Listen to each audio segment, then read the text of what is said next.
बंदी छोड़ सतगुरु रामपाल जी महाराज जी की जय हो। परमात्मा की सभी प्यारी आत्माओं को दास का सत्साहिब। ये जो अखबार की कटिंग किसी भाई ने ग्रुप में डाली है, जिसमें सतलोक आश्रम मैनेजमेंट हरियाणा के पदाधिकारी लोग और मैनेजमेंट के मीडिया प्रभारी चांद राठी जी प्रेस कॉन्फ्रेंस के माध्यम से पत्रकारों से कह रहे हैं कि यदि केस वापस नहीं लिए तो चुनाव में करेंगे भाजपा का बहिष्कार। अब पुण्यात्माओं, इसी को कहते हैं थूक के चाटना। प्रेस कॉन्फ्रेंस के माध्यम से देश दुनिया के सामने कह रहे हैं, यदि हमारे ऊपर लगे मुकदमे वापस नहीं लिए। कौन से मुकदमे? बरवाला कांड के समय सतलोक आश्रम मैनेजमेंट हरियाणा वालों के ऊपर हरियाणा की भाजपा सरकार ने जो मुकदमे लगाए थे, उसके विषय में ये सतलोक आश्रम मैनेजमेंट हरियाणा वाले, उनके मीडिया प्रभारी कह रहे हैं, यदि केस वापस नहीं लिए तो चुनाव में करेंगे भाजपा का बहिष्कार। अब ना ही तो भाजपा ने केस वापस लिए और उसके बावजूद भी इस सतलोक आश्रम मैनेजमेंट हरियाणा ने बहिष्कार तो छोड़िए, उल्टा उन्हीं का समर्थन कर दिया।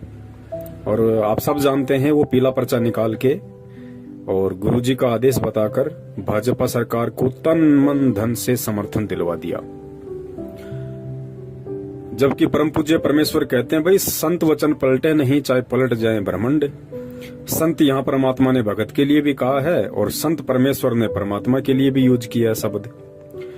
तो कहते हैं संत वचन पलटे नहीं, चाहे पलट जाए ब्रह्मांड। तो इनका तो भाई हर महीने में एक पलटवार होता है। ये कभी बीजेपी का समर्थन कर देते हैं, कभी ये लोग बीजेपी का पक्ष ले लेते हैं। अभी बहुत सारे भगत भाई बहनों के मन में ये सवाल चल रहा होगा कि भाई आज से पहले इन सतलोक आश्रम मैनेजमेंट हरियाणा वालों ने, जहां इन्हें लगा कि यहाँ हमारा स्वार्थ है, यहाँ हमारा मनोरथ पूरा हो सकता है, इन लोगों ने बिना आगा पीछा देखे उन लोगों का समर्थन कर दिया।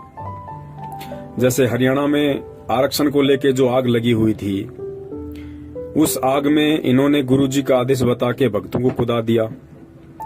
राजस्थान में एक गैंगस्टर था आनंदपाल सिंह, जो अभी तो मर चुका है पुलिस एनकाउंटर में। उसकी सीबीआई जांच के लिए अपने राजनीतिक स्वार्थों को लेकर करणी सेना के कुछ लोग उसकी सीबीआई जांच का समर्थन कर रहे थे। तो देखिए, भगत होके, और वो भी कबीर भगत होके, और एक गुंडे की सीबीआई का जांच सतलोक आश्रम मैनेजमेंट हरियाणा ने संगत से करवा दिया, मूर्ख संगत से, और लाखों का दान भी उन लोगों को दे दिया। आज मेरे में एक रैली की थी इन लोगों ने, राजपूतों ने। तो उस राजपूतों की सभा में जो एक गैंगस्टर के समर्थन में थी और भगत होकर सतलोक आश्रम मैनेजमेंट हरियाणा ने हजारों की संख्या में भगत भाई बहनों को उस रैली में शामिल करवा दिया, नारे लगवाए, और सबके सामने वहां एक जोधपुर से कोई एलडी है, उसने 5 लाख रुपए का चेक भी दिया। उसके बाद और भी बहुत सारे धरने प्रदर्शन हुए और सतलोक आश्रम मैनेजमेंट हरियाणा वालों ने उन सभी धरनों में बेचारी भोली संगत को गुरुजी का आदेश बता के शामिल करवाया। तो अब बहुत सारे भगत भाई बहनों के मन में ये शंका उठ रही होगी कि भाई अभी जो किसान आंदोलन चल रहा है, जो वर्ल्ड वाइड हो चुका है, विश्वव्यापी बन चुका है, हर देश की सरकारों की नजर इस किसान आंदोलन के ऊपर है कि सरकार झुकेगी या किसान हटेंगे। इतना बड़ा आंदोलन, और किसान बेचारे अपने हक की लड़ाई लड़ रहे हैं, कोई राजनीति नहीं इसके अंदर। उसके बावजूद भी इन काल एजेंट सतलोक आश्रम मैनेजमेंट हरियाणा वालों ने किसानों का समर्थन क्यों नहीं किया? इसके पीछे एक बहुत बड़ा रीजन है पुण्यात्मा। समझदार भगत भाई बहन समझ जाएंगे, और जिनकी बुद्धि में कचरा भरा हुआ है वो नहीं समझेंगे। देखिए, सबसे पहला रीजन तो ये है भाजपा सरकार के खिलाफ ना बोलने का इन लोगों के द्वारा।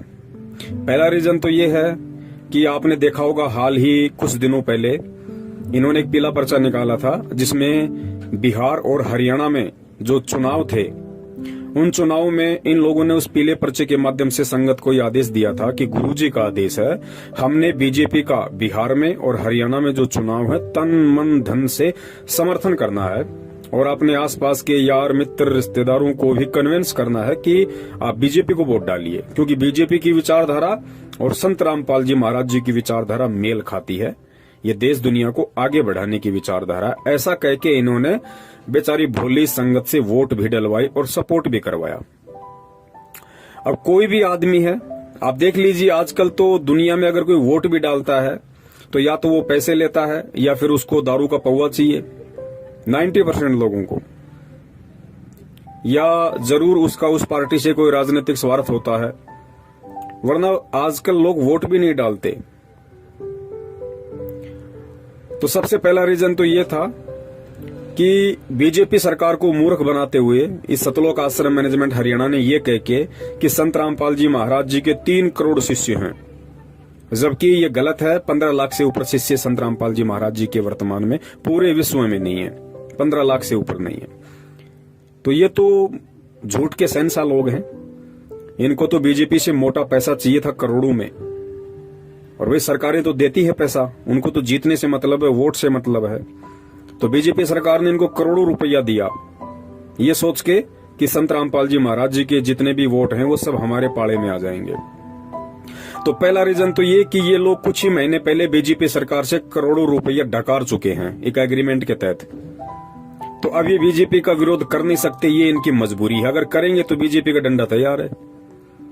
दूसरा सबसे बड़ा रीजन ये है कि साल भर पहले, आप सब लोगों को पता है, सतलोक आश्रम मैनेजमेंट हरियाणा ने एक जज हैं देशराज चालिया, जिनका मुकदमा सतगुरुदेव जी का मुकदमा जिनके अंडर में था, विचाराधीन था। तो इन लोगों ने क्या किया, उस देशराज चालिया को भड़काने के लिए सरासर अन्याय नामक एक पुस्तक निकाली थी, और उस पुस्तक का इन्होंने कोर्ट में प्रचार करवाया, बाहर भक्तों के माध्यम से प्रचार करवा दिया।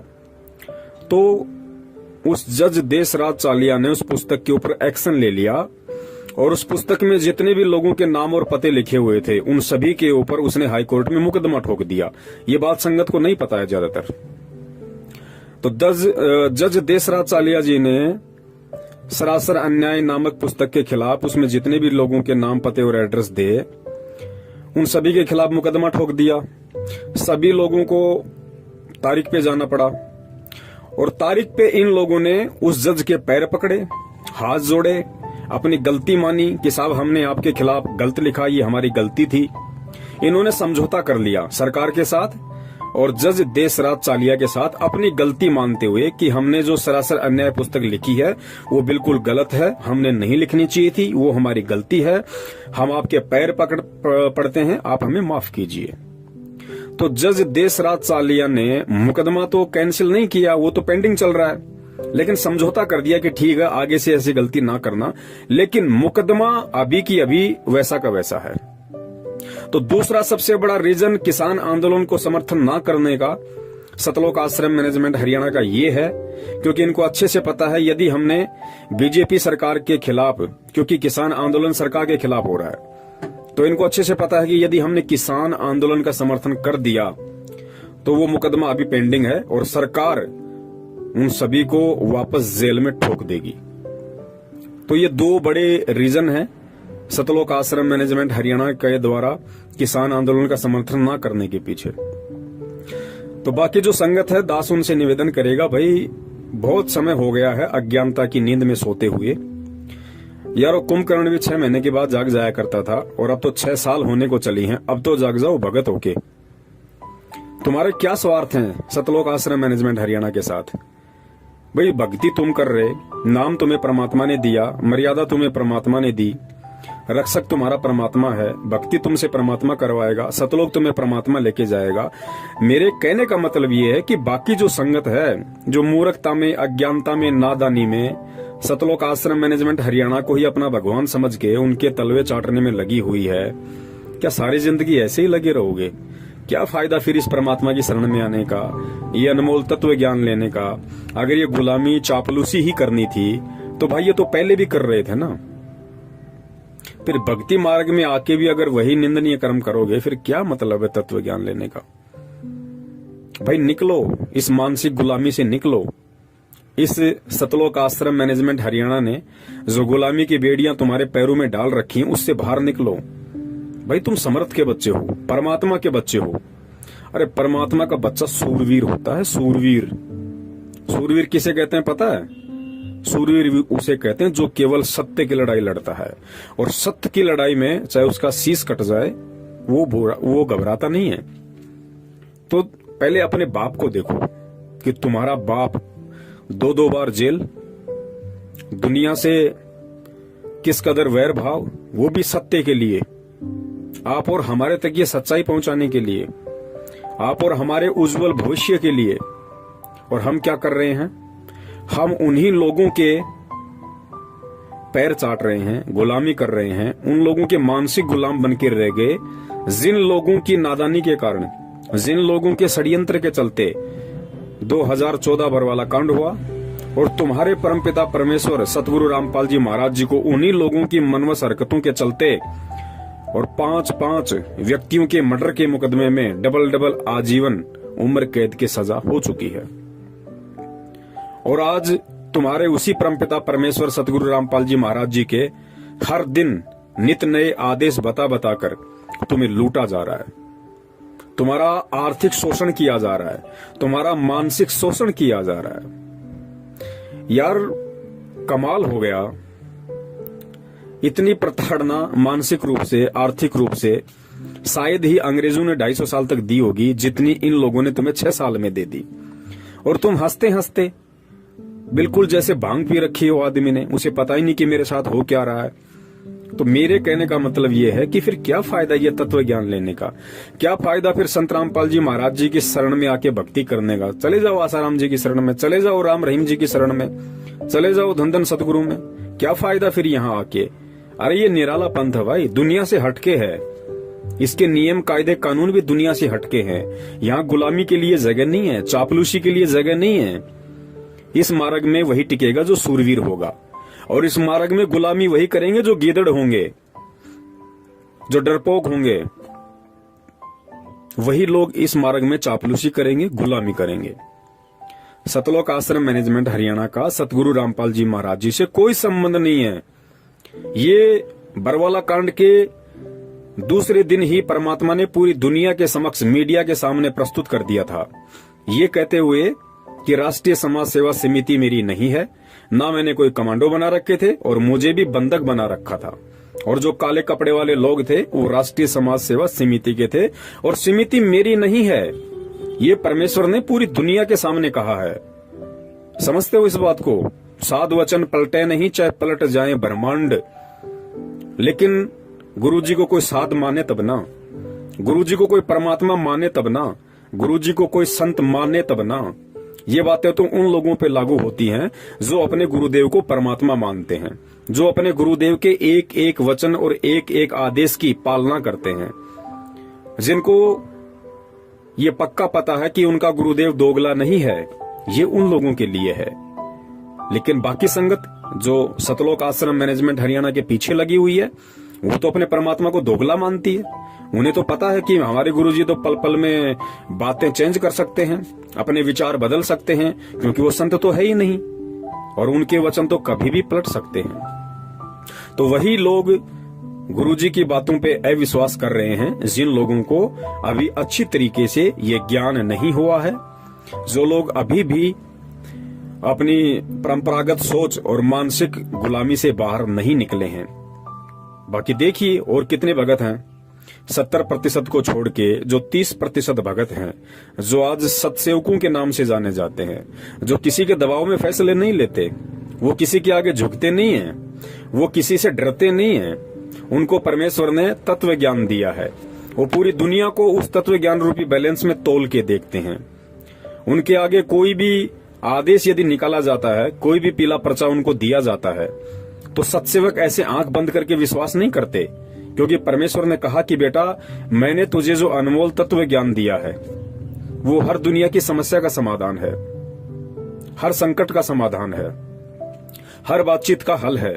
तो सत्सेवक जो भी आदेश आते हैं उनके सामने, तो सत्सेवक सबसे पहले उन आदेशों को अपने परम पूज्य गुरुदेव जी के सत्संग से तोल के देखते हैं कि गुरुदेव जी ने सन 1994 से आज तक जितने भी सत्संग किए हैं, जो आदेश और निर्देश हमें भक्ति मार्ग में दिए हैं, क्या इस पीले पर्चे का जो ये आदेश है, जो लिखा हुआ है, ये मेरे गुरुदेव के वचनों से मेल खाता है या नहीं खाता है? अगर गुरुदेव के वचनों से मेल नहीं खाता है तो वो हमारे लिए अस्वीकार्य है, हम उसकी निंदा करते हैं, हम उसको स्वीकार नहीं करते, क्योंकि फिर वो किसी गधे का आदेश है, हमारे गुरुदेव का आदेश नहीं है। गधा यानी जीव और परमेश्वर गुरु यानी पीव, वो पीव के आदेश नहीं, वो जीव के आदेश हैं। तो जीव तो गधा भी है, जीव कुत्ता भी है, जीव इंसान भी है। तो हम उन चीजों को नहीं मानते और ये रिहर्सल हो रही है हमारी, क्योंकि इतना ज्ञान देने के बाद सतगुरु स्वयं परीक्षा लेता है। प्रेरणा काल की होती है और काल के माध्यम से ही परमात्मा अपने बच्चों की परीक्षा लेता है। ये आपको ज्यादा समझाने की जरूरत नहीं है, क्योंकि ऐसे बहुत सारे एग्जाम्पल, बहुत सारे ऐसे उदाहरण हैं। क्योंकि काल ने परमेश्वर से कहा था कि परमात्मा, जब आप पिछली पीढ़ी में जाओगे या आप नीचे जाओगे, आप केवल अपना ज्ञान देना। और एक दो वचन और मांगे थे कि परमात्मा, आप कलयुग में जितने मर्जी जीव ले जाना, 3 युग में जीव ना लेके जाना। तो काल तो खुश हो रहा था ये वचन मांग मांग के कि मैं सभी जीवों को तब तक भ्रमित कर दूंगा, कोई भक्ति के लायक बचेगा ही नहीं, आप पे कोई विश्वास करेगा ही नहीं, सबको पत्थर पुजारी बना दूंगा, सबकी बुद्धि पे अज्ञानता का मोटा ताला जड़ दूंगा, भ्रष्ट कर दूंगा सबको मन कर्म वचन से। लेकिन परमेश्वर को पता था कि काल भी तो एक जीव है। तो परमात्मा को पता था कि ये जो वचन मांग रहा है वो मेरे लिए हितकारी है, वो मेरे पक्ष में है। और परमेश्वर की सोच से बाहर काल वचन भी नहीं मांग सकता। काल ने अगर वचन मांगे थे तो परमेश्वर की परिधि के अंदर ही मांगे थे। परमेश्वर अगर ना चाहते तो नहीं मांगता, लेकिन परमेश्वर भी यही चाहते थे कि ये जो मांग रहा है बस यही मांगे और वो मेरे लिए उचित रहेगा। क्योंकि मालिक को पता था कि 3 युगों में, द्वापर, त्रेता, सतयुग में, इस जीव के पास में इसके पुण्य कर्म इतने रहेंगे कि इसको जरूरत ही नहीं पड़ेगी भक्ति और भगवान की। इसके ऊपर संकट आएगा ही नहीं, कोई दुख आएगा ही नहीं। और जब आत्मा पे संकट, परेशानी, दुख नहीं आती है तो आत्मा कभी भी परमात्मा की तरफ नहीं बढ़ती है।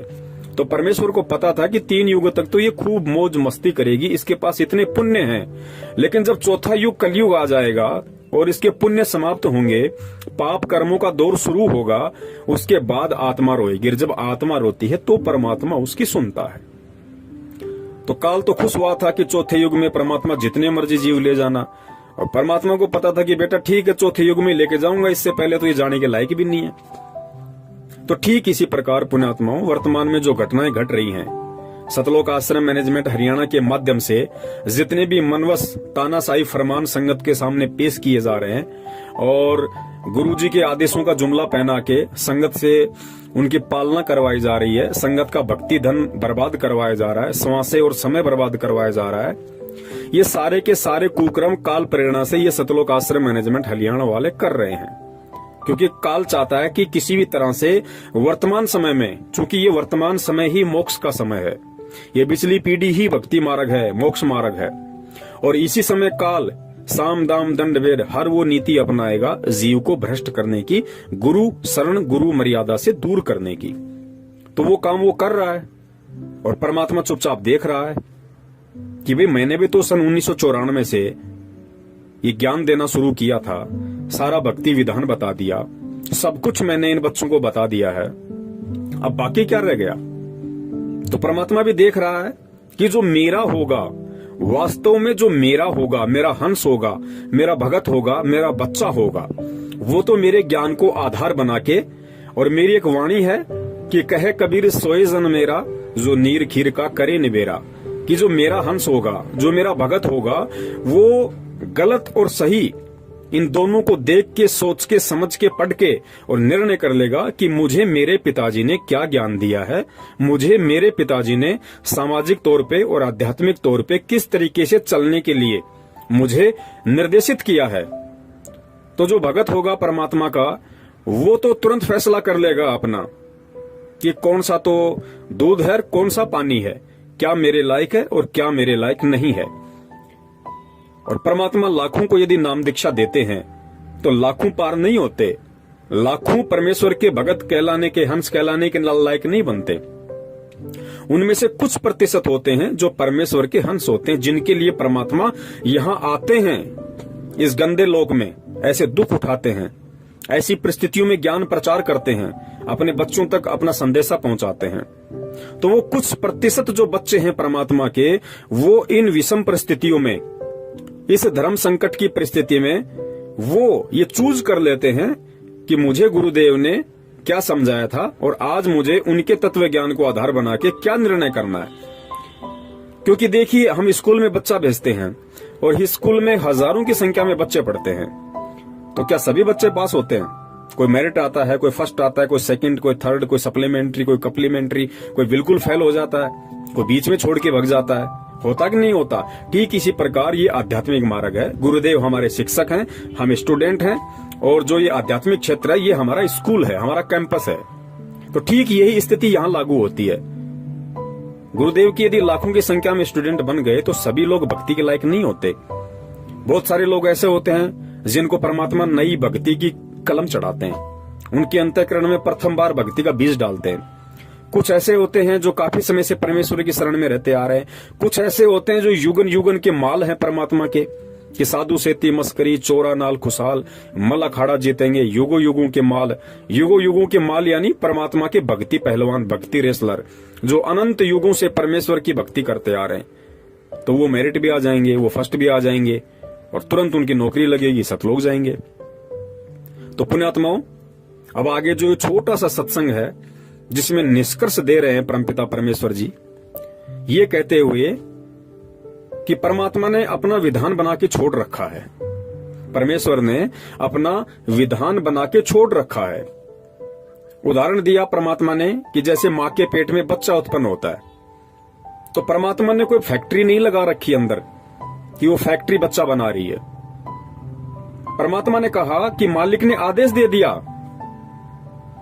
परमेश्वर ने ये आदेश दिया कि ऐसा होगा, उसके बाद ऐसा होगा, फिर बच्चा बनेगा और इतने समय बाद वो मां के गर्भ से बाहर आएगा।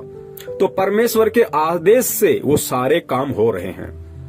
उसके बाद परमात्मा ने बीजदार फल बनाए, वृक्ष बनाए, अन्य बहुत सारी चीजें बनाई और परमात्मा ने एक आदेश पारित कर दिया। जैसा कि सत्संग में गुरुदेव कह रहे हैं कि जैसे त्योरू का बीज होता, त्योरू जिसको तुर्रई भी बोलते हैं, जिसकी सब्जी बनती है। तो परमात्मा ने कहा कि देखो एक छोटा सा बीज वो जमीन में डाल दिया, जमीन में डालते फिर वो अंकुरित होता है, पौधा बनता है, आगे बढ़ता है, बेल लगती है, फल उसके फूल लगते हैं, फिर उसके फल लगते हैं, फिर इतनी लंबी वो त्योरू लग जाती है उसके लगभग 1.5-2 फुट की। तो परमेश्वर ने बताया कि परमात्मा उसके पास नहीं बैठा कि लो आज मैंने जमीन में डाल दिया, 2 दिन बाद ये अंकुर फूटेगा, फिर ऐसा होगा, फिर ऐसा होगा। नहीं, गुरुदेव ने बताया कि परमेश्वर ने एक विधान बना के छोड़ दिया कि ऐसा होगा, उसके बाद ऐसा होगा, फिर ऐसा होगा, फिर इसके फल लगेगा। तो परमेश्वर ने वो अपना विधान बना के छोड़ दिया। अब उस विधान के अकॉर्डिंग वो सारे काम होंगे। जो जैसा करेगा वैसा वो पाएगा। परमात्मा ये नहीं देखती कि ये अच्छा कर्म कर रहा है या ये भगत बुरा कर्म कर रहा है। परमात्मा नहीं देखेगा इस चीज को। परमात्मा ने तो एक विधान बना के छोड़ दिया कि मेरा विधान ये है, जो ऐसा करेगा वो ऐसा फल प्राप्त करेगा अंत में, और जो ऐसा करेगा वो ऐसा फल प्राप्त करेगा अंत में। और सारे लेखे जोखे के लिए परमात्मा ने इसी मानव शरीर के अंदर एक गुप्त यंत्र बना दिया जिसको चित्रगुप्त कहते हैं। एक ऐसा चिप लगा दिया सूक्ष्म रूप वाला जो दिखाई नहीं देता, जिसको चित्रगुप्त कहते हैं। चित्र यानी चित्र, जो भी घटना घट रही है चित्र, और गुप्त यानी गुप्त रूप से जो दिखाई ना दे। तो हम जो भी मन वचन कर्म से जो भी हम क्रिया करते हैं, गुरुदेव ने बताया कि रोजाना उसका एक फैक्स परमात्मा के दरबार में जाता है और तुम्हारा एक विधान बन रहा है कि तुम क्या कर रहे हो और क्या नहीं कर रहे हो। और भक्ति मार्ग में आने के बाद, सतगुरु की शरण में आने के बाद, जो अनजान व्यक्ति हैं जगत वाले, उनसे भी ज्यादा अगर गलत काम करोगे तो तुम दोषी होगे परमात्मा के। जिस प्रकार गुरुदेव ने बताया कि एक छोटा बच्चा होता है और छोटा बच्चा यदि लैट्रिन खा ले, गोबर खा ले, तो माता पिता उससे नाराज नहीं होते, माता पिता दुखी नहीं होते। माता पिता को पता है कि अब ये नादान है, नासमझ है, बालक बुद्धि है, तो परमात्मा माता पिता उसको दूर करते हैं वहां से तुरंत। कुछ नुकसान हो जाता है तो डॉक्टर को भी दिखाते हैं, उससे नाराज नहीं होते। लेकिन वही लैट्रिन और गोबर यदि वो बच्चा 15 साल का होने के बाद खाए तो माता पिता उसको थप्पड़ मारेंगे। क्यों?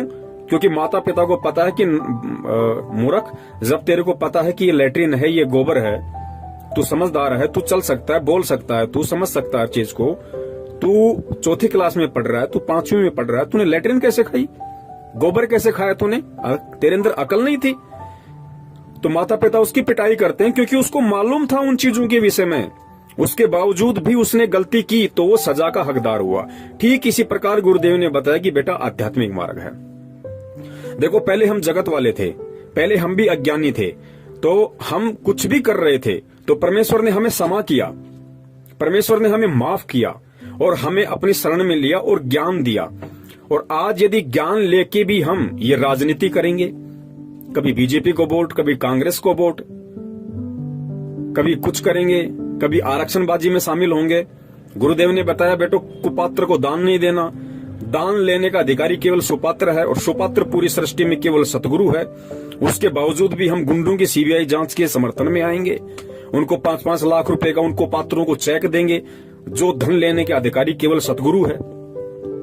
जाट आरक्षण में शामिल होंगे, उन हुक्का पाड़ों को, उन दारूबाजों को हम कभी 16 लाख का तो कभी 11 लाख का चेक देंगे, जो भक्तों का दान था। तो परमात्मा का विधान कौन तोड़ रहा भाई? हम खुद इस विधान से परिचित होने के बाद भगत होकर हम परमेश्वर के विधान को तोड़ रहे हैं। तो परमेश्वर का आगे जो छोटा सा सत्संग है कि परमात्मा सिर में दर्द नहीं रखता, परमात्मा ने विधान बना के छोड़ दिया, जो जैसा करेगा वैसा अपना पाएगा।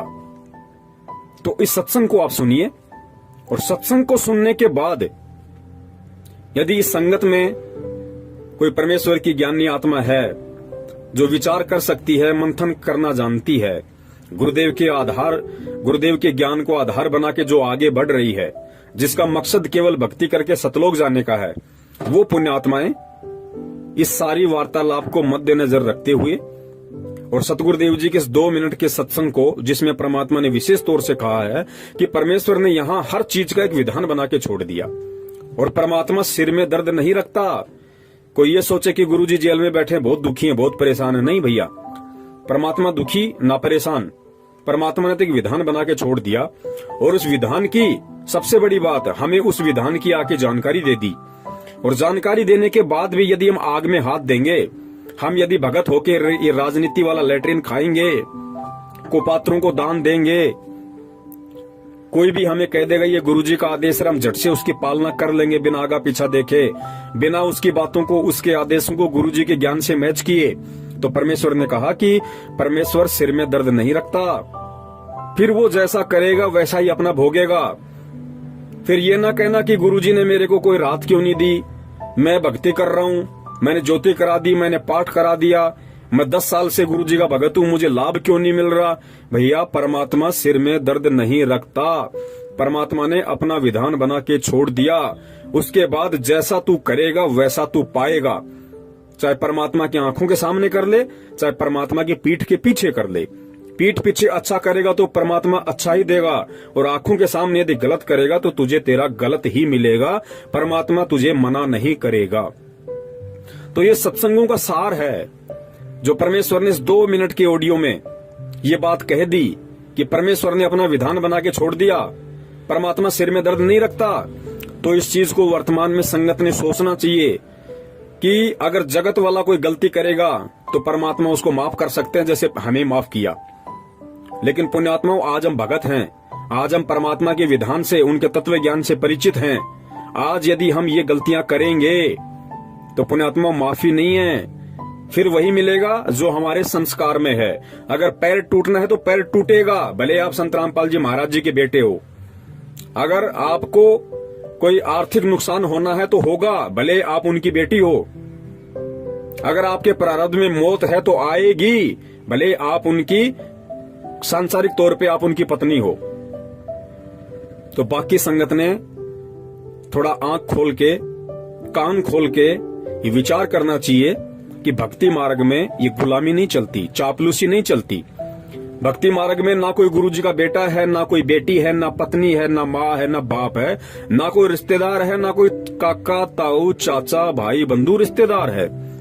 भक्ति मार्ग में यदि गुरु का कोई असली है, यदि गुरु का कोई रिश्तेदार है, यदि गुरु का कोई बेटा बेटी है, तो परमेश्वर ने साफ कर दिया कि मेरा बेटा बेटी वो है जो मर्यादा में रह के और परमात्मा के विधान के अंतर्गत चलते हुए सत भक्ति करता है।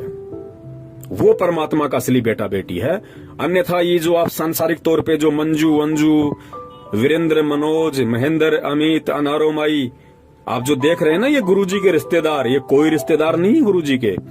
अरे परमात्मा ने तो एक मानव शरीर में आके भूमिका करनी थी, उस भूमिका के तहत ये भी एक पात्र हैं। इससे ज्यादा कोई औकात नहीं इनकी।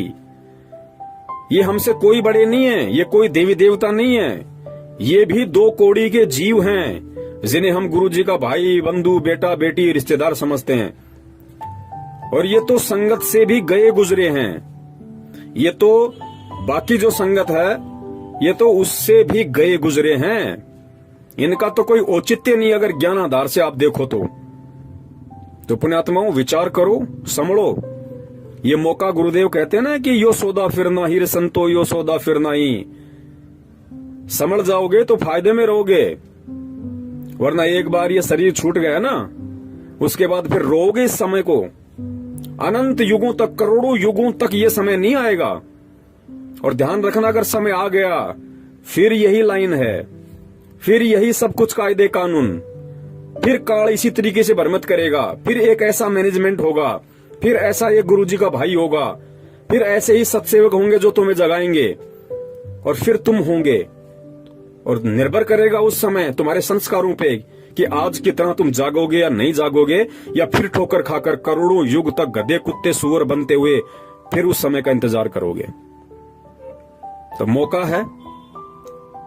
और गलतियां यदि आपने कर दी आज से पहले तो परमेश्वर से क्षमा याचना करो, और अगर नहीं हुई है तो बहुत अच्छी बात है, आगे विशेष ध्यान रखो।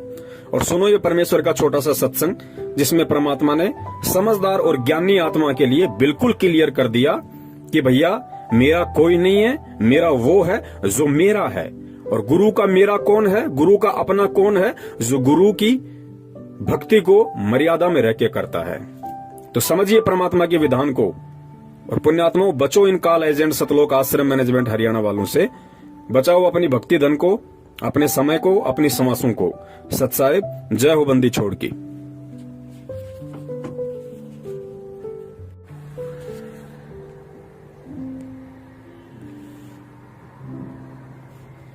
और उसको भी कह दिया कि तूने भी इसके ऊपर आसक्ता व्यक्त की है, तो परमात्मा के जल से उतर गए हो और जाओ इसके साथ धक्के खाओ।